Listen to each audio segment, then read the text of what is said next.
pode passar que vai estar ministrando a palavra.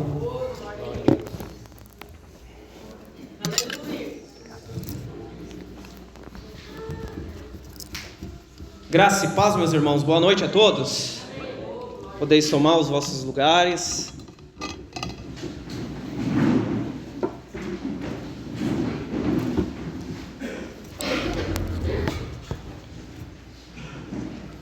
Como é que os irmãos estão? Tudo bem? Coração preparado e desejoso para ouvir a palavra do Senhor esta noite? Amém? Que o Senhor possa ministrar as nossas vidas e possamos estar com os ouvidos atentos àquilo que o Senhor tem para nós, amém? Deus sempre tem algo para nós, irmãos, independente de quem esteja aqui na frente. O que depende é um coração desejoso, que realmente quer ser ministrado pelo Senhor. Então, se assim você está, grandes coisas o Senhor fará no teu interior, no teu coração, amém? Meus queridos irmãos, esta noite eu quero estar falando de uma história, quase que uma novela, ou até mesmo um filme. É a história mais vista, repetida e conhecida desde a criação do homem.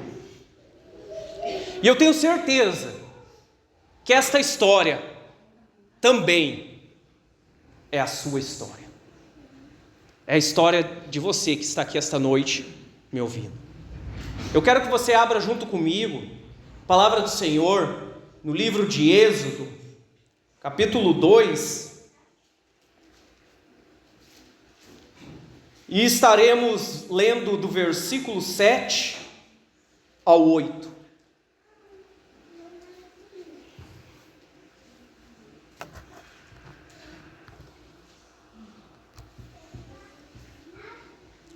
Desculpa, irmãos, Êxodo capítulo 3.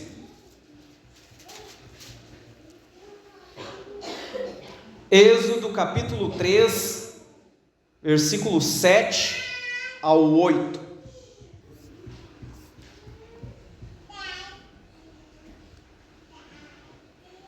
Todos acharam? Estaremos lendo então a palavra do Senhor. E disse o Senhor: tenho visto atentamente a aflição do meu povo que está no Egito, e tenho ouvido o seu clamor por causa dos seus exatores, porque conheci as suas dores. Portanto, desci para livrá-lo da mão dos egípcios e para fazê-lo subir daquela terra, uma terra boa e larga, a uma terra que mana leite e mel, ao lugar do cananeu, e do eteu, e do amorreu, do ferezeu, do eveu e do jebuseu.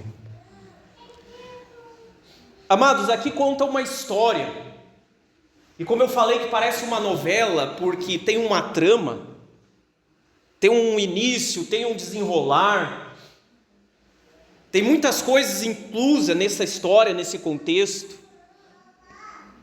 e que bem provável, ao decorrer da mensagem, você vai perceber que realmente é uma história que vem se repetindo em muitas vidas, em muitas gerações, e também é a história que você está vivendo hoje. Aqui nós lemos um versículo no qual o Senhor dos céus, o Deus Pai, diz que Ele tem visto atentamente a aflição do povo dele, que está no Egito, escravo no Egito.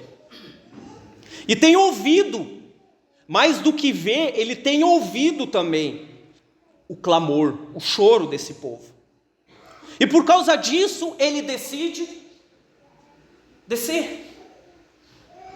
Não diferente deste povo aqui, queridos, trazendo para você começar a se identificar com a sua história. Um dia você se sentiu oprimido,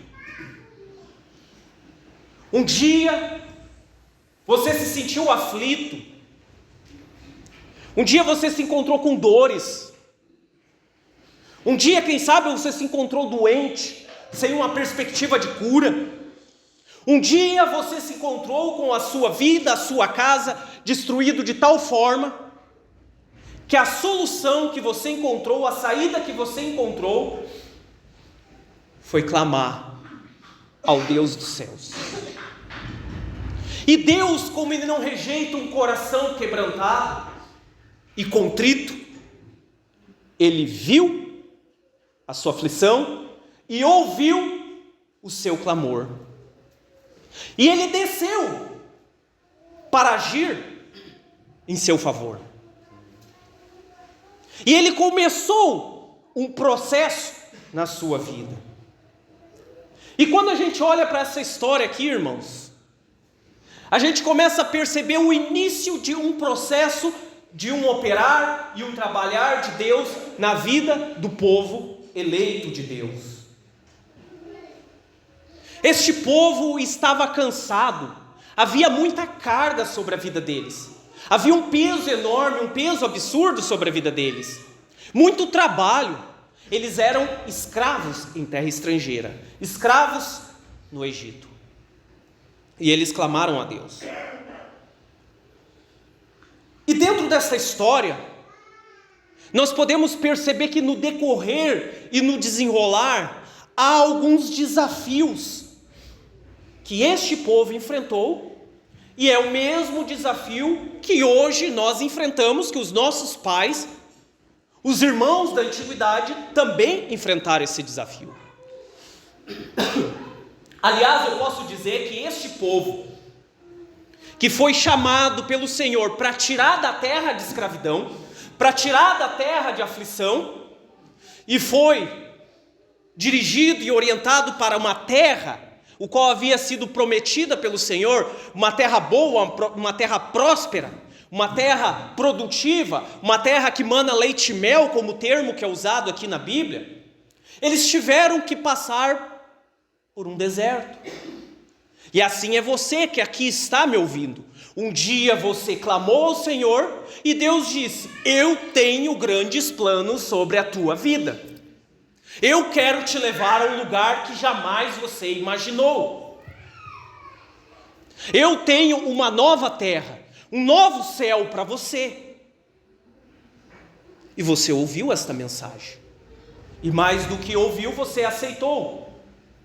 E não diferente deste povo, a gente começa a ver que Deus começou a agir neste povo. E Deus levanta um homem, uma espécie de Cristo. Aliás, este homem chamado Moisés, a gente vai perceber que ele é uma figura de Cristo. Ou seja, a Bíblia, irmãos, diz que as coisas passadas são sombra das coisas futuras. Ou seja, as coisas que são citadas aqui na palavra do Senhor, as coisas que aconteceram no passado, estão não só nos trazendo um histórico dos acontecimentos passados, mas também está comunicando com nós e apontando para algo no futuro. Então Deus ouve o clamor deste povo e Deus desce. Por isso desci, ele diz. E esta descida dele se dá por meio da vida de um homem chamado Moisés, que, como eu disse, é uma figura de Cristo, que aponta para o futuro, aquele libertador maior ainda que Moisés, que viria. Então, quando a gente se identifica com essa história, nós olhamos para o passado. O Moisés deles era o próprio Moisés, mas o nosso Moisés nos dias de hoje é quem? Jesus. Então Jesus nos chama e nos diz: eu quero te guiar. Assim como Deus levantou Moisés como um libertador, como um guia deste povo, para os nossos dias, o nosso libertador, o nosso guia é Jesus. Assim como Moisés intermediava o povo para com Deus, a comunicação do povo para com Deus, o qual Deus se revelava a Moisés e falava a sua vontade para Moisés, e Moisés falava para o povo. Nos dias de hoje, Deus tem uma vontade, Ele revela Cristo, e Cristo revela sobre as nossas vidas. Nós nos comunicamos com Deus Pai através de Jesus Cristo, o qual Ele mesmo diz que ninguém vem ao Pai senão por mim. Ele é o caminho, Ele é o mediador entre Deus e os homens. Então, para haver uma comunicação entre nós e Deus, precisamos passar pelo nosso Moisés, pelo nosso libertador, pelo nosso guia, que é Jesus Cristo. Então este povo começa essa caminhada rumo a esta terra, rumo à libertação, rumo ao abandono do jugo, rumo ao abandono da escravidão. Porém, esta caminhada ela tem alguns desafios. E aqui é interessante a gente já ter a consciência que um chamado de Cristo, o chamado para viver a vida de Cristo, ele pode ser um chamado árduo. Temos que perder aquela ideia de vem para Jesus e os teus problemas acabaram. Vem para Jesus e tudo é um mar de rosas. A gente vai ver essa história, você vai se identificar e vai perceber que não é bem assim. Existem desafios. No mundo nós teríamos aflições, mas a palavra nos instrui que deveríamos ter bom ânimo. Então o que o Senhor nos promete não é que não haveria desafios, o que Ele nos promete é que estaria conosco sempre, todos os dias. Então esse é o nosso consolo. E este povo começa a caminhada, mas alguns desafios começam. O primeiro desafio que este povo enfrenta, e que também nós enfrentamos, porque nós também estamos num deserto. Veja bem, meus irmãos, os céus não é aqui, correto, meus irmãos? Nós já estamos no céu? É óbvio que não. Existe uma promessa, Deus quer nos tirar, Deus ouviu o nosso clamor. O dia que Deus te chamou, que você ouviu a voz do Senhor e você decidiu começar essa sua caminhada com Cristo, Ele fez promessas no teu coração, que te livraria disso e que te guiaria. Porém nós temos que entender que a plenitude do plano e dos propósitos de Deus se dará lá na eternidade. Então nós estamos num deserto, meus irmãos. Obviamente que dentro dos desertos haverá lugares, momentos e lugares de dificuldades, de aridez, de aflição, mas também haverá momentos de refrigério. E o primeiro desafio que nós encontramos, que este povo encontrou, é o desafio espiritual, irmãos. Quando nós olhamos para esta história, nós percebemos que existe um grande opositor do povo de Deus. E quem é esse opositor, meus irmãos?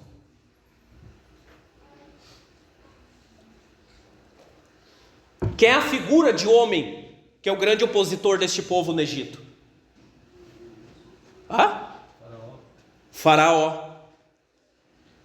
Quando a gente vai estudar a Bíblia, a gente percebe que o faraó também prefigura algo no futuro. Assim como Moisés prefigurava Cristo no futuro, faraó prefigura quem?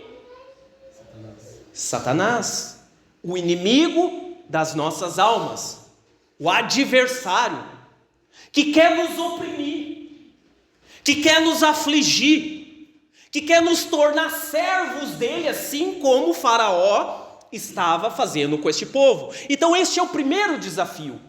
Um dia nós estávamos totalmente entregues a este faraó, a este inimigo. Porém nós clamamos ao Senhor e Deus nos chamou. Mas este faraó, este inimigo, ele continua resistindo. Ele não vai entregar você de bandeja, não. Facinho assim, não. Tanto é que a Bíblia nos diz: resistir ao diabo e ele fugirá de vós. Porque nós temos que resistir às investidas do diabo. Porque se há uma necessidade de investida, isso quer dizer que há uma insistência do diabo para não nos libertar, para não nos livrar, para não nos deixar ir.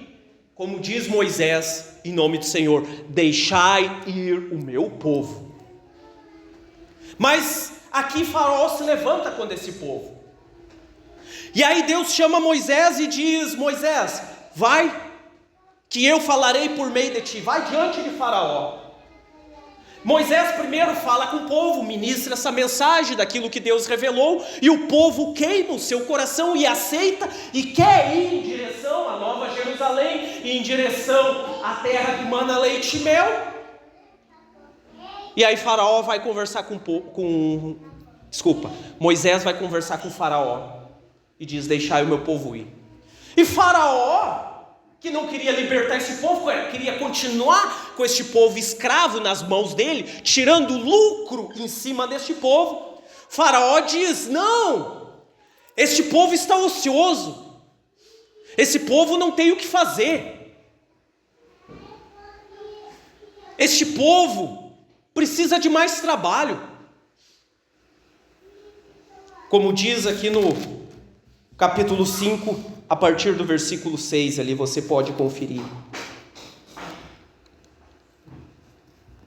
Então o Faraó, ele pira com isso. Mas como assim? Esse povo está ocioso, fica dando atenção para este Deus. Aliás, Faraó não conhecia esse Deus. E Deus queria manifestar a sua glória sobre a vida deste homem, que era o homem mais poderoso da terra naquele período. Então este povo está ocioso.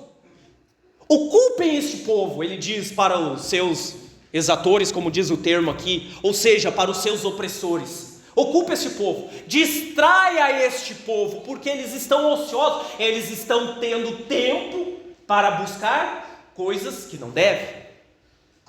Então ele diz para os seus opressores: esse povo, o trabalho deles é fazer tijolos com palha. Faz o seguinte: ocupa mais o tempo deste povo, não dá palha para eles, deixa que eles vão buscar as palhas para fazer os tijolos, e que eles continuem fazendo o trabalho na mesma proporção que antes, quando vocês davam palha. Sobrecarregou esse povo, e o povo enlouqueceu, porque antes estavam oprimidos, antes estavam trabalhando, sofrendo, e agora que aceitaram o chamado de Deus, o inimigo deles, o diabo, o inimigo das vossas almas, começa a oprimir mais, aperta o negócio, porque tipo assim, não vou deixar você ir, você é meu, você é minha propriedade. Eu quero continuar tendo prazer e tirando lucro em cima da sua vida. Sabe o que eu vou fazer para te não ficar ocioso buscando este Deus? Eu vou ocupar o teu tempo com distrações. E assim é a nossa caminhada, a nossa história, a nossa novela nos dias de hoje, irmãos. Você aceitou sim o convite do teu libertador, do teu Moisés, do teu Jesus Cristo, e você iniciou essa caminhada, e o diabo furioso não quer liberar você facinho, ele começa a criar artimanhas, alguns desafios que começam a te seduzir, que começam a te distrair. E quando nós olhamos para as nossas vidas, irmãos, quantas são as vezes que nós caímos caímos em si, a nossa consciência começa a pesar, e nós concluímos que eu estou fazendo tanta coisa que não agrega na minha vida espiritual. Eu corro tanto com o meu trabalho, eu corro tanto com o meu sonho, eu corro tanto para manter a casa organizada, eu corro tanto para conseguir dinheiro, para construir casa, para alcançar os meus sonhos, para alcançar os meus objetivos, eu corro tanto com os estudos, eu corro tanto com o lazer, eu corro tanto com o entretenimento, com tudo isso que hoje a tecnologia nos proporciona, e eu não estou tirando um tempo para Deus. Cuidado, meus irmãos, o teu Faraó de hoje talvez está conseguindo vitória na tua vida. E este povo começa a querer voltar também, porque o peso, o encargo que Satanás coloca sobre a vida deles dói muito. E a história continua. E Moisés anima eles. E Moisés continua, entre aspas, batalhando e pelejando com o Faraó. E na nossa vida não é diferente. Há uma guerra espiritual em torno da minha vida e da sua vida. Jesus, dia após dia, manhã após manhã, há um desejo profundo no coração dele, por meio do seu Santo Espírito, de te conduzir, de te orientar, de ser com você em todo o tempo. Porém, vem o faraó e começa a ganhar terreno nas nossas vidas. E antes de passar para o próximo desafio, meus irmãos, cuidado com a sua vida, cuidado com as distrações deste mundo, cuidado com os fardos que o inimigo tem colocado sobre a sua vida e você não percebe.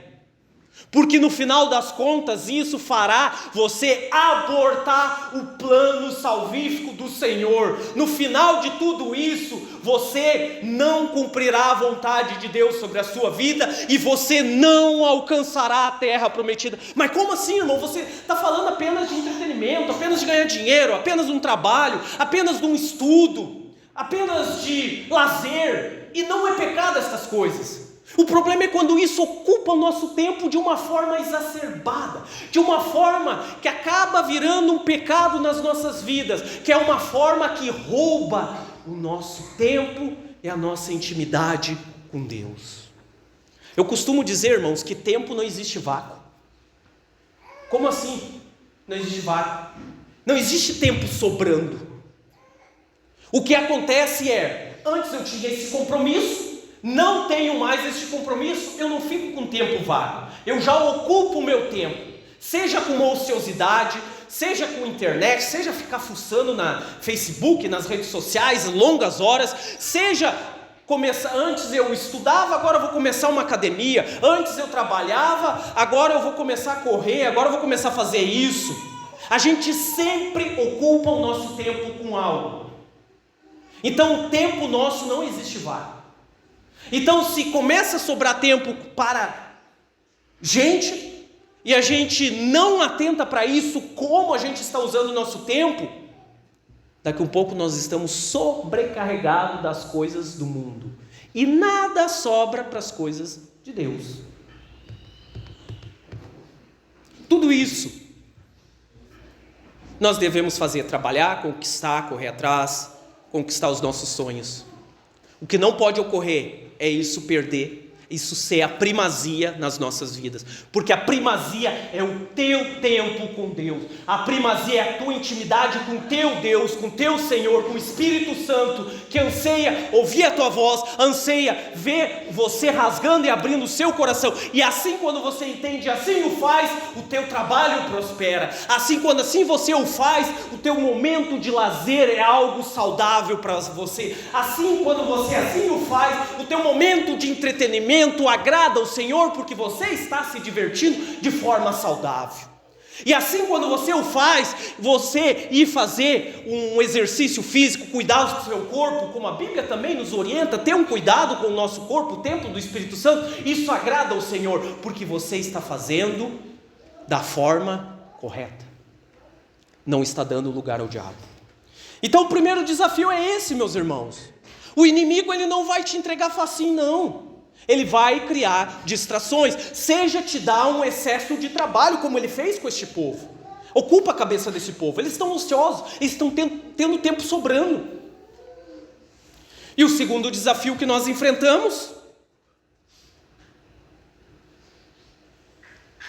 nesta caminhada rumo à terra que mana leite e mel, e para nós, rumo à eternidade, rumo aos céus, é o desafio interno. Este povo, Deus chamou e Deus disse: eu vou levar vocês para essa terra prometida, vou acabar com isso. E aí, no decorrer da história, Faraó endurece o coração, ele resiste, ele não só ocupa mais esse povo, né, mas ele permanece com o coração endurecido, ele não quer entregar facinho esse povo não.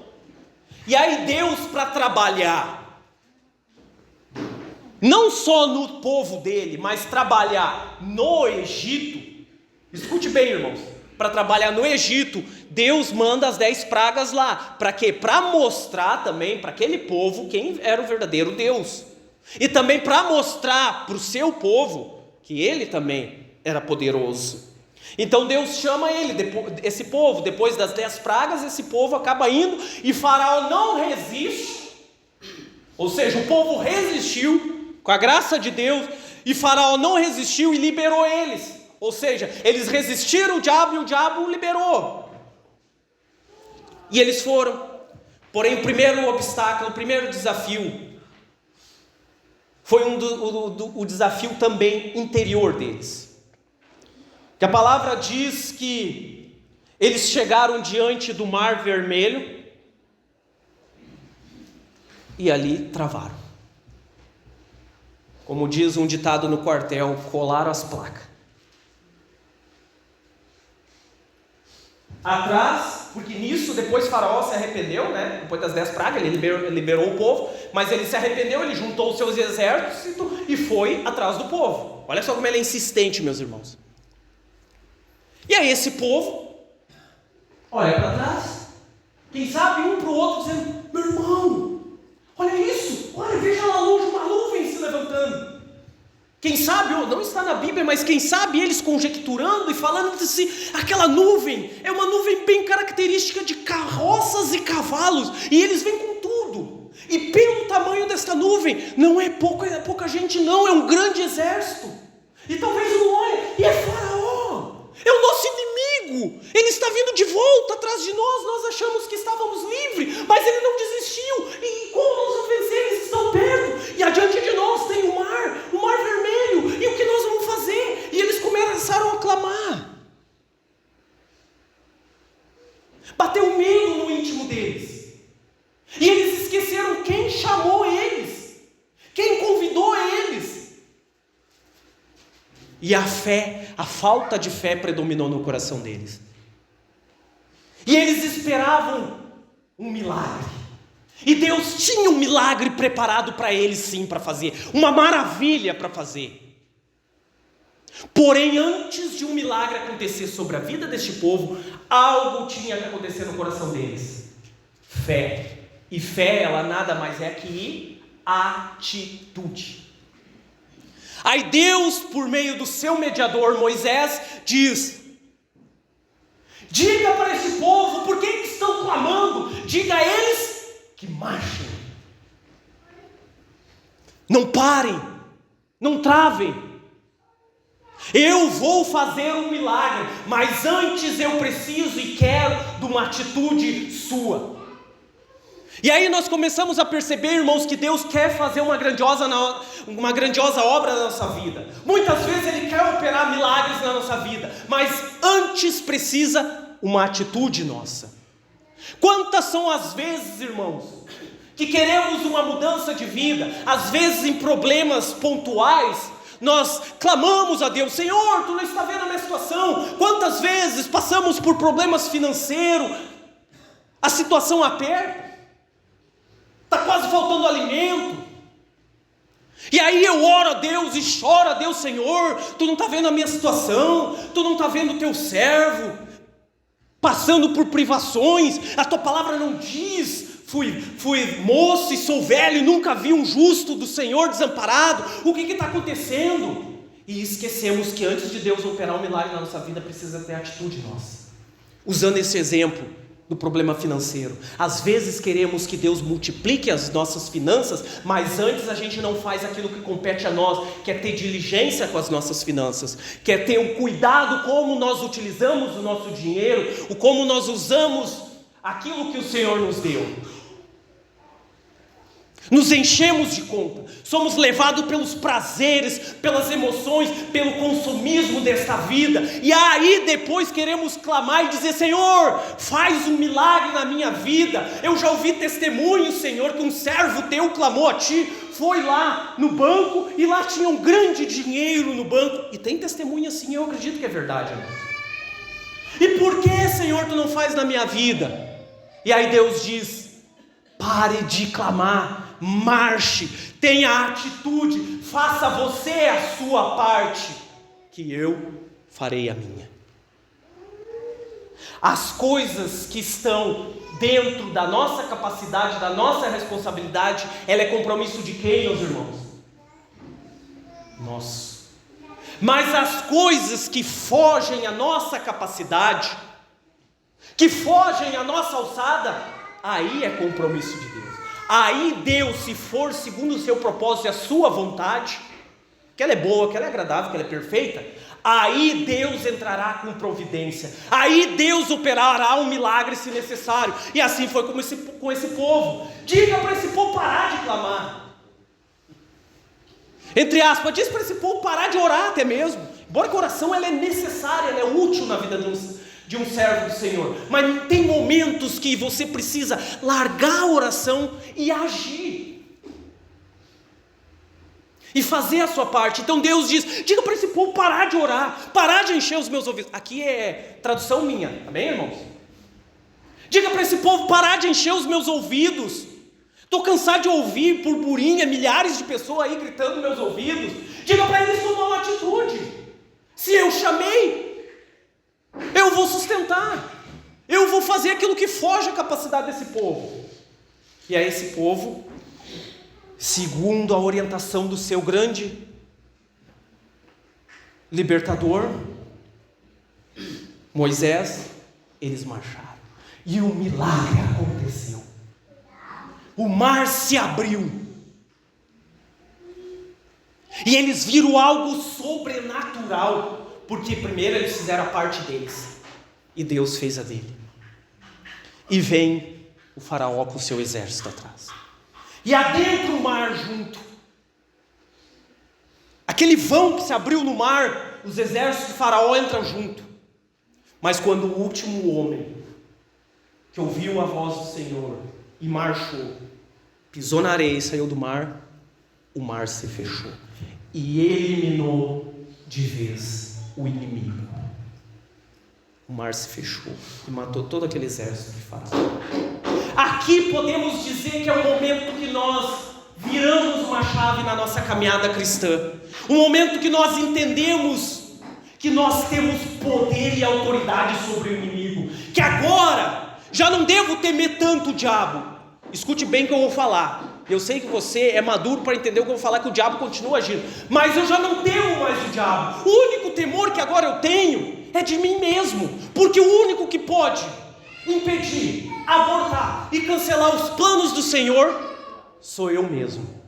Porque se eu andar em retidão, se eu andar e ter uma vida piedosa, reta, nos caminhos do Senhor, o diabo nem chegará perto de mim.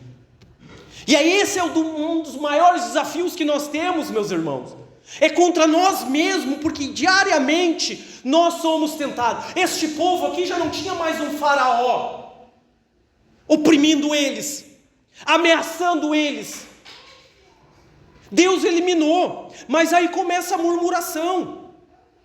Eles começam a perder a vista da terra que mana leite e mel e começam a olhar para o tempo presente, para o tempo oportuno. Aí chega num determinado momento, falta água, eles começam a murmurar. Eles chegaram numa região chamada Mara, onde as águas eram amargas. Quem sabe eles chegaram lá, de longe avistaram água, no meio de um grande deserto, viram aquele brilho, aqueles raios sendo refletidos e se maravilharam. Veja, é água, e vamos matar nossa sede, vamos saciar nossa sede, e se jogaram lá. E a Bíblia diz que o nome deste lugar era Mara, porque as águas eram amargas. E quando eles chegam lá, não tinha nada a ver com aquilo que eles tinham esperado ou achavam que era água amarga. E eles começam a murmurar. Vem uma dificuldade e eles não têm fé para aguentar. E começam a murmurar. E quantas vezes na caminhada cristã nossa, no desenrolar dessa nossa história, nós saímos do Egito e estamos no deserto. Dificuldades vêm nessa caminhada, meus irmãos. E a Bíblia diz que muitas são as aflições do justo. Obviamente que ele as livra de todas. Mas muitas vezes, em meio a esses momentos de desafios e aflições, nós murmuramos. E se tem uma coisa que desagrada ao Senhor, é a murmuração. Porque a murmuração grita aos céus num som e numa palavra, na verdade não é uma palavra, grita num contexto como se dissesse: Senhor, Tu és insuficiente na minha vida, eu não estou me agradando em andar nos Teus caminhos. Isso que a murmuração diz. E a murmuração mostra que nós não estamos com os nossos olhos fixos nas promessas do Senhor. Nós não vivemos por fé, mas nós vivemos por vista, porque eu estou olhando para o momento agora. A escassez veio e eu olho para essa situação de dor, de aflição, de escassez, de privações, e eu olho para Deus e digo: Senhor, onde Tu estás? Eu não quero mais. E eu começo a me esquecer da grandiosa obra que Deus fez na minha vida. Eu começo a esquecer da onde Deus me tirou e para onde Ele quer me levar. E os meus olhos ficam fechados neste problema. E eu começo a dizer: essa vida cristã não é boa não. E eu começo a desejar voltar para o mundo. Quantos, quem sabe, estão aqui me ouvindo? Um dia saíram de Faraó, saíram do Egito, Deus libertou e começou essa caminhada com Cristo. Mas as dificuldades vieram e você começou a contemplar lá atrás. E eles diziam: no Egito nós sofria, no Egito nós tínhamos dificuldade, havia opressão, mas lá tinha comida, lá tinha bebida, lá tinha os pepinos, tinha os melões, lá, ainda que nós trabalhávamos dobrado, o Faraó provia das nossas necessidades. E assim é nós. Quem sabe tem pessoas que está aqui, está no deserto, está justamente no território de Mara, onde as águas são amargas, e está murmurando. Não está conseguindo abrir a sua visão, levantar os seus olhos e ver o sobrenatural do Senhor. Está com os olhos fixos a um problema momentâneo e circunstancial, sabendo que a caminhada cristã, ela não é resumida de um dia, de um momento, de uma circunstância, de uma experiência. Ela é constituída de um desenrolar de uma história.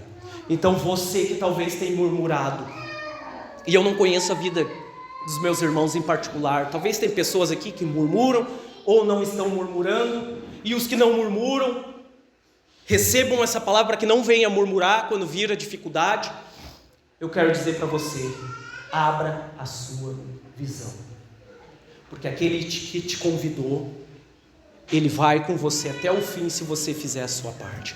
Aquele que começou a boa obra é fiel para cumprir até aquele dia, meu irmão e minha irmã. Então eles murmuraram e desejaram voltar. E a Bíblia diz que o corpo deles foram, mas o coração permaneceu no Egito. Olha só que interessante. Quem sabe muitos que aqui estão de corpo aqui na igreja, neste contexto de adoração ao nosso Senhor Jesus Cristo, neste contexto de uma multidão que está caminhando para a terra prometida, mas o coração está lá no mundo.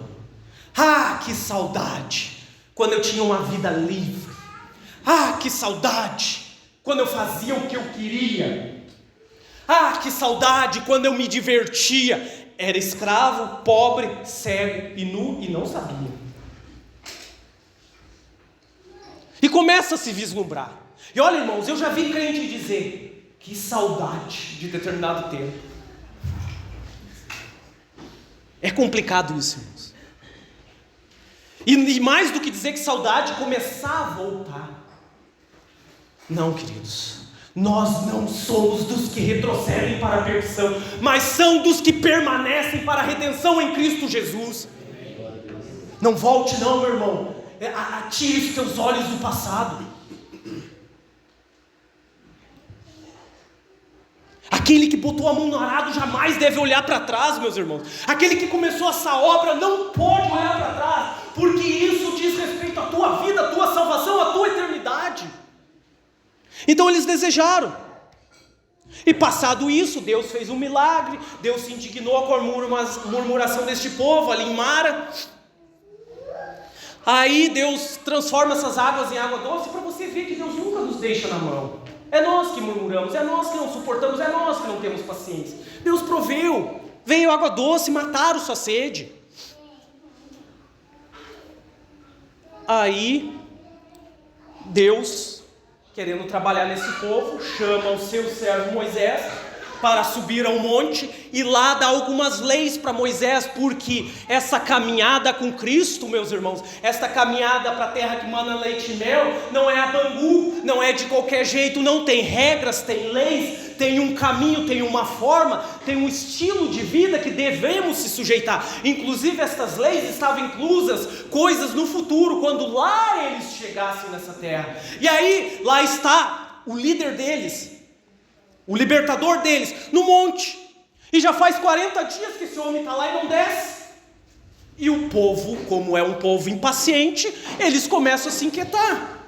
Mas espera aí, vamos levantar alguém que nos guie de volta, que nos guie. Na verdade eles não queriam voltar para o Egito, eles queriam seguir o caminho deles, mas já que este Moisés nós não sabemos o que lhe sucedeu, vamos fazer um bezerro aqui. Arão, que chegaram já empurrando Arão ali, pressionando o homem, levanta um bezerro de ouro aí, e levanta um Deus para nós, porque este Deus parece que nos abandonou. E fizeram outros deuses para si, para que nos guie. E assim também nós, nesta caminhada com Cristo, nós nos inquietamos da forma que Deus está trabalhando. Deus está demorando, Deus está fazendo assim, Deus está fazendo assado. Não é, Deus está trabalhando a minha vida de uma forma que eu não esperava. Aí a gente começa a buscar outros deuses, a gente começa a buscar outras filosofias para a nossa vida, a gente começa a buscar outros atalhos, outra forma que nos guie, que nos dê uma forma de chegar mais rápido, mais fácil e mais simples ao caminho. Aí quando Moisés desce do morro, na verdade Deus diz: Moisés, desce logo, veja a bagunça que esse povo está fazendo. E Moisés desce e vê aquela fumaça, vê o povo reunido.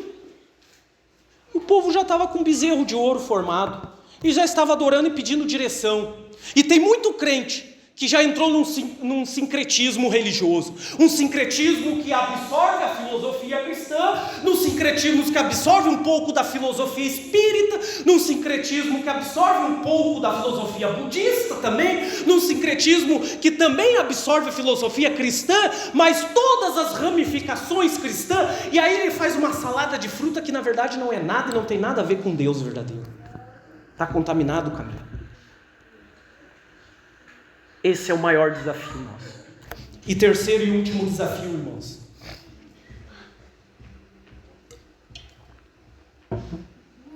É o desafio divino. É o desafio que vem e tem origem dos céus. Existem os desafios que vêm do inimigo, de Faraó, do diabo, o inimigo das nossas almas. Existe o desafio que é gerado por nós, que vem do nosso interior, da nossa mente, que não tem a mente de Cristo, e com isso não consegue entender e discernir as coisas espirituais. E também existe o desafio divino. Um dos primeiros desafios que esse povo enfrenta é lá no início, vindo da parte do Senhor. Deus manda as 10 pragas do Egito. Correto, irmãos? O povo está lá, ele sofre também com essas pragas. Mas Deus manda este desafio, obviamente que quem sofre mais, porque Deus livrou o seu povo, quem sofre mais é o povo do Egito, para Deus mostrar que Ele é o verdadeiro Deus, que é Ele que tem o controle de tudo e todas as coisas. Aliás, meus irmãos, você sabia que cada praga do Egito ali, a praga dos piolhos, a praga da água transformada em sangue, a praga dos gafanhotos, a praga de chuva de pedra e demais outras pragas ali, da morte dos primogênitos, cada praga dessas representa um Deus do Egito, que Deus está subjugando, que Deus está comunicando com o Faraó e com o povo seu que está lá, que via e acompanhava toda aquela ritualística que havia lá no Egito, e que de certo modo até meio que questionava o povo de Deus, pensando: mas o Egito também tem uns deusinhos poderosos, hein? Tanto é que lá no início, quando Moisés e Arão vão ter com o Faraó, Arão joga a sua vara no chão e a sua vara se transforma em serpente. E olha como eles tinham umas magias bem poderosas aí também. Faraó, vendo aquilo, chama os seus magos, e os seus magos chegam lá e vê aquilo. O que eles fazem? Jogam a sua vara e ela também se transforma em... Opa, enfeiou, está aqui. Mas Deus, por meio das pragas e por meio desse agir, desse mover e do endurecimento do coração de Faraó, Ele está mostrando que o mais poderoso é Ele. E o que acontece? A vara, a cobra de Arão, engole a dos magos do Egito. Cada praga subjugou um Deus, mostrando que eles estavam nu, que o Deus deles eram falsos, não tinham poder, só enganavam, só dava aquela ilusão e ideia que é mais poderoso, mas o verdadeiro Deus é o Deus de Israel, é o Deus dos seus antepassados, o Deus de Abraão, de Isaac e de Jacó, o Deus que fez uma promessa e disse que jamais os abandonaria, que poderia uma mãe se esquecer dos filhos dele, mas ele jamais se esqueceria do seu povo. Então tens os desafios do Senhor para manifestar a sua glória e o seu poder. E aí chega um determinado momento, né? Quando falta água, falta carne, o povo reclama: eu quero carne. Eu estou com saudade de carne. Olha só, Deus estava sustentando no deserto. Às vezes a gente não é assim, irmãos. A gente já está com a nossa vida até em dia, tem sustento, mas não é o suficiente. E a gente começa a dizer que porcaria de vida, porque eu não tenho isso, não tenho aquilo. Tem um carrinho, mas reclama do carro que tem. Tem comida na geladeira, mas reclama que não é a picanha que foi prometida. E aí começa a dizer: eu quero carne. Não está bom? E aí Deus manda codornizes. A ponto, tanta ave Deus mandou no deserto, que a Bíblia diz que a ponto que ficou quase 1 metro de altura de tanta ave. E esse povo comeu ao ponto de vomitar. Chegou a ficarem doentes, causou uma intoxicação, mostrando que esse povo está mais pelas bênçãos do Senhor do que pelo próprio Deus. E assim às vezes a gente faz, nós nos intoxicamos com as bênçãos do Senhor. Aquilo que era para ser um sustento nosso, aquilo vira o centro das nossas atenções. Aquilo que era bênção nós transformamos em maldição. E aí Deus manda as codornizes para mostrar o seu poder, para dizer que Ele tem um controle e que Ele sim está disposto a sustentar esse povo, mas é da forma dele. E aí depois disso, Deus manda o maná para eles. Cada manhã caía algumas sementinhas pequenininhas, e eles deveriam juntar o maná e recolher uma porção suficiente para si, e não guardar para o outro dia. E o que Deus está fazendo nisso? Que desafio é esse? Imagina, irmãos, Deus dizer para você: não se inquietais com o dia de amanhã, basta cada dia o seu próprio mal. Confia em mim, eu vou trazer o sustento. Aí Deus está dizendo: pegue só o que é suficiente para hoje, amanhã eu vou prover. Para quê? Para despertar este povo a confiar no Senhor. Porque se um dia cai o maná, nós, como somos um pouco egoístas e ambiciosos, e tendo a possibilidade, nós pegamos o máximo possível. Não é verdade? É o meu, e vou e levo para minha casa, e de manhã eu já nem olho mais para o céu esperando mais maná, esperando coisas do céu, esperando pão vivo descer do céu, porque eu já tenho em abundância, quero aproveitar. Então Deus diz: o maná cairá cada manhã, para que cada dia você olhe para o céu e espere a minha provisão, e dependa de mim.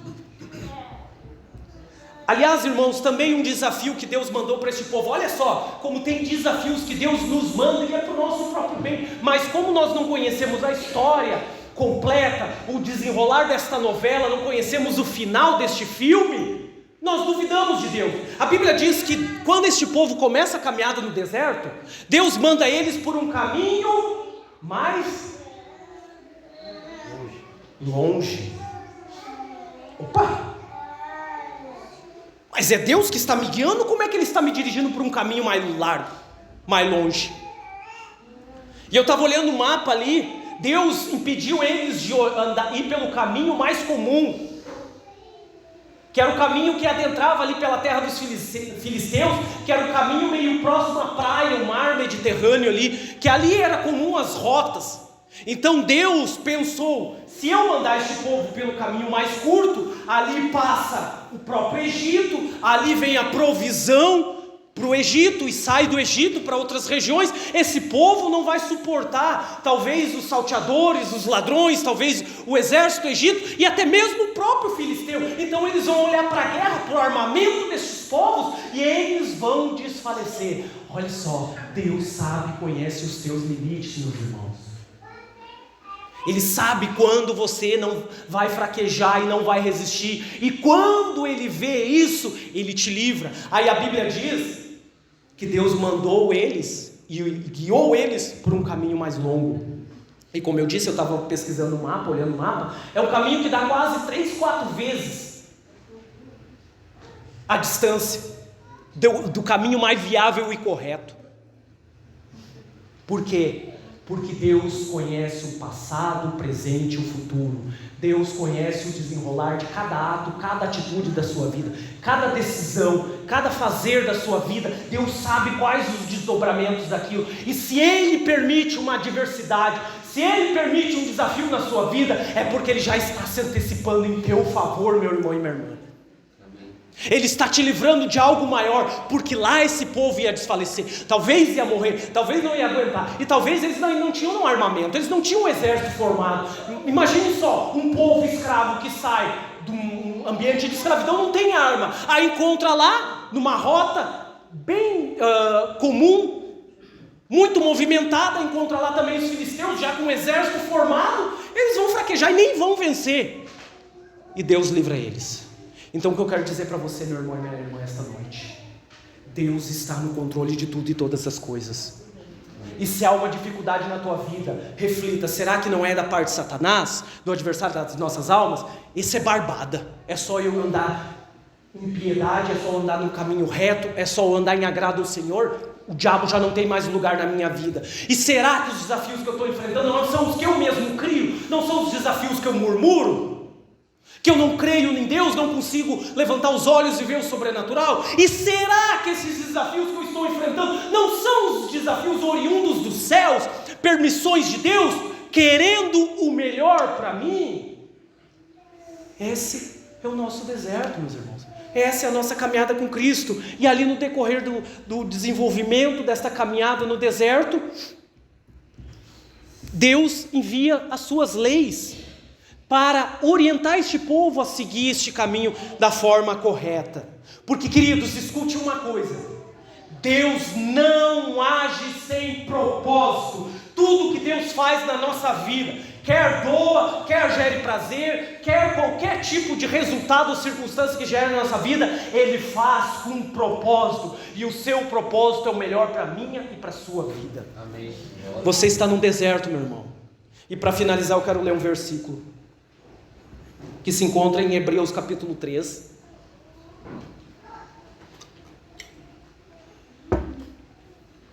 E estarei lendo do versículo 7 ao 14.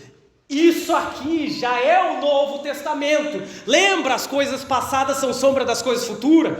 Aqui o autor, inspirado pelo Senhor, na carta aos Hebreus, ele está trazendo esta história. Ele está trazendo essa novela, mostrando: olha, os nossos antepassados erraram, mas vocês agora, no deserto de vocês, não façam como eles. Olha o que diz a palavra do Senhor. Isso aqui é para nós, para o futuro.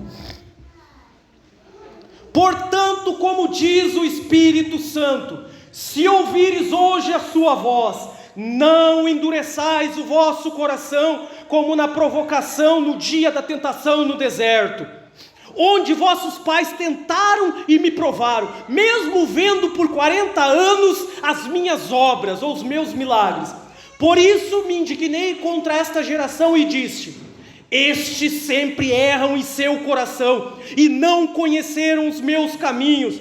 Assim jurei na minha ira, que não entrarão no meu repouso, ou seja, não alcançarão a terra que mana leite e mel, não entrarão na nova Jerusalém, não experimentarão novos céus e nova terra, não entrarão no meu repouso. Vede, irmãos, que nunca haja em qualquer de vós um coração mau e infiel. Aqui um segredinho para permanecer neste caminho, para se apartar do Deus vivo.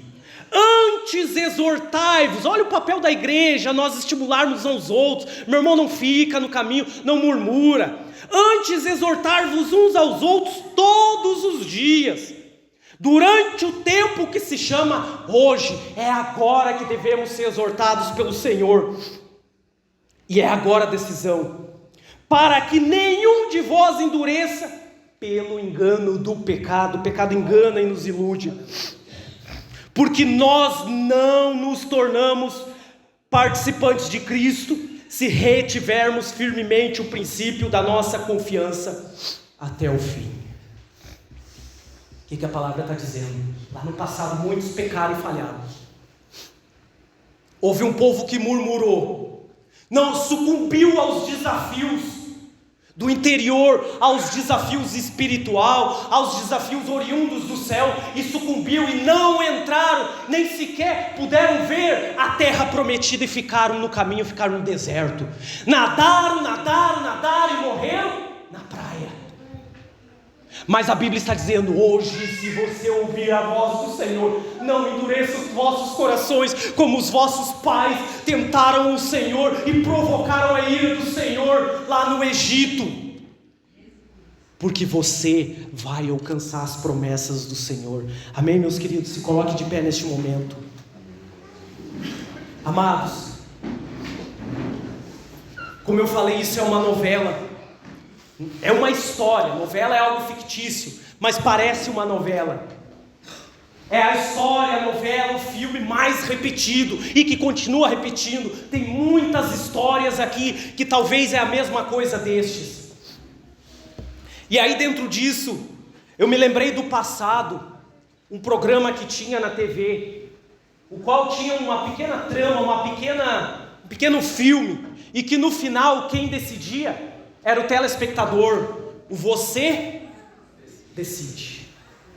E aqui eu quero usar essa ilustração para você, essa história, essa novela que você está vivendo. Quem sabe tem pessoas aqui que estão no mar, nos lugares de água amarga. Quem sabe tem pessoas aqui que estão faltando carne, o sustento verdadeiro está fraco. Quem sabe tem pessoas que estão aqui sendo oprimido pelo diabo. Quem sabe que tem pessoas aqui que estão com o coração dividido. Eu quero te convidar a você decidir a sua história e decidir permanecer firme em Cristo, e ser guiado, ser orientado pelo teu Moisés, que é Jesus Cristo, e estar neste lugar. Meus queridos irmãos, logo mais agora nós estaremos participando da ceia. A ceia significa o quê? Significa um memorial do sacrifício de Cristo, uma aliança que você fez com Cristo um dia, lá quando você clamou ao Senhor. E esta ceia representa, sabe o quê? Um memorial de que eu continuo crendo na direção e a orientação deste Moisés, que é Cristo. Eu continuo firme e aliançado com Jesus Cristo. Por isso eu participarei da ceia, que a ceia representa e comunica nos céus, dizendo: Senhor, eu continuo firme nas tuas promessas. Senhor, eu estou passando por lutas, por adversidade, por um tremendo deserto, mas eu creio que a nova Jerusalém está perto. Eu creio que eu chegarei e alcançarei as grandes promessas que prometeste para mim. E eu tão creio nisso que eu participarei desta ceia com o coração inteiro, e me arrependerei dos meus pecados e retornarei para o meu caminho, em nome de Jesus. O Senhor está neste lugar, queridos. Os irmãos vão estar tocando um cântico, e eu vou estar passando a palavra para o irmão, e logo o pastor já estará ministrando a ceia. Entenda que a ceia é uma atitude.